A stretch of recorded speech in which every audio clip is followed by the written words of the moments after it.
চ্যানেলের নতুন ভিডিওতে সকলকে আবারও স্বাগত। আশা করি বন্ধুরা সকলেই ভালো আছেন।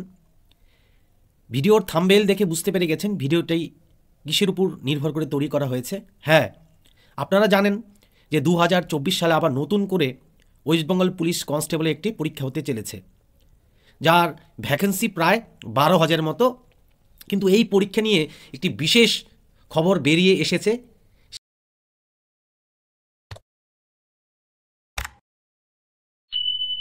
সেই খবরটি আপনাদের সাথে তুলে ধরব। আশা করি আপনার ভিডিওটি ভালো লাগবে এবং ভিডিওটি স্কিপ না করে পুরোটি দেখার জন্য অনুরোধ করব। খুবই ইনফরমেটিভ ভিডিও হতে চলেছে, আপনারা একটু ভালো করে দেখুন। দ্রুত নিয়োগে একটি পরীক্ষা কনস্টেবলদের, অর্থাৎ এবছর কনস্টেবলের পরীক্ষার কিন্তু প্রিলি মেন্স যে দুটো পরীক্ষা হয় এবছর কিন্তু প্রায় একটি পরীক্ষা হতে চলেছে। এই নিয়েই যে আজকে নিউজটি। নিয়োগ পরীক্ষার শেষে কনফার্ম তালিকার সঙ্গে একটি রিজার্ভ তালিকা রাখার কথাও বলা হয়েছে প্রস্তাবে। সূত্রে খবর, গত বছর প্রায় 8,500 কনস্টেবলে নিয়োগ হয়েছিল রাজ্য পুলিশে। কনস্টেবল পদে নিয়োগ দ্রুত করতে চাইছে রাজ্য পুলিশ কর্তারা। এর জন্য প্রাথমিক এবং মূল লিখিত পরীক্ষার বদলে একটি লিখিত পরীক্ষা করতে গত মাসে প্রস্তাব পাঠানো হয়েছে নবান্নে। সূত্রের খবর, কনস্টেবলের 12,000 নিয়োগ হবে। ছাড়পত্র মিলেছে মন্ত্রিসভার। তার শেষ করতে দুটির বদলে একটি পরীক্ষা করতে চাইছেন পুলিশ কর্তারা।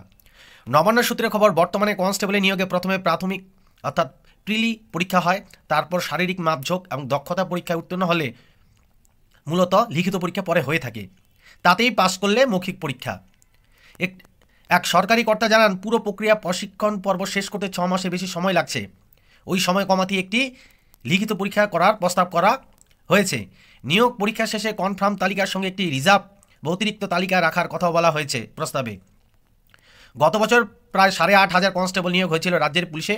সব প্রক্রিয়া শেষ করে প্রশিক্ষণের সময় দেখা গিয়েছে যে উত্তীর্ণ তালিকার বেশ কয়েকজন তাতে যোগদান করেনি, ফলে ওই আসন ফাঁকা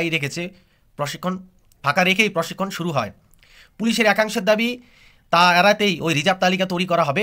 প্রশিক্ষণের সময় উত্তীর্ণ তালিকা থেকে কেউ যোগ না দিলে রিজার্ভ তালিকা থেকে সেই শূন্যস্থান পূরণ করা হবে। তবে ওই তালিকা কোনোভাবেই অপেক্ষমান তালিকা বলে গণ্য হবে না। প্রশিক্ষণ শুরু হয়ে গেলে ওই রিজার্ভ তালিকা কোনো অস্তিত্ব থাকবে না বলে নবান্নে পাঠানো প্রস্তাবে বলা হয়েছে।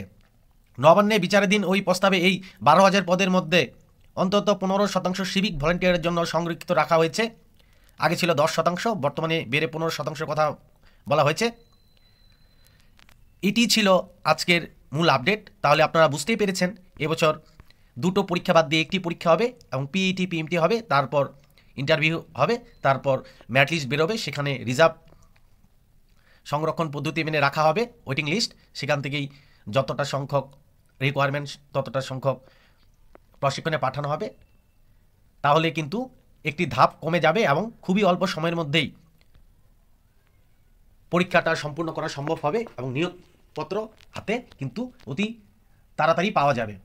তাই যারা ওয়েস্টবেঙ্গল কনস্টেবলের জন্য এতদিন ধরে খাটাখাটনি করছো, তারা কিন্তু সময় নষ্ট না করে এখন থেকেই আবার ঝাঁপিয়ে পড়ো।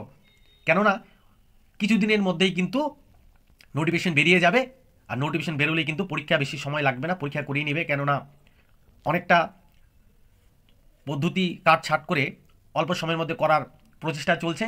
আশা করি প্রস্তাব মঞ্জুর হয়ে যাবে এবং সামনেই নোটিফিকেশন বেরোবে। আরও এরকম ভিডিও পেতে অবশ্যই চ্যানেলে সাবস্ক্রাইব করবে এবং নতুন নতুন ভিডিও পেতে। এবং যারা ভিডিওটি দেখছেন, যদি ভালো লেগে থাকে তাহলে লাইক এবং শেয়ার করবেন বন্ধুদের মাঝে। ধন্যবাদ।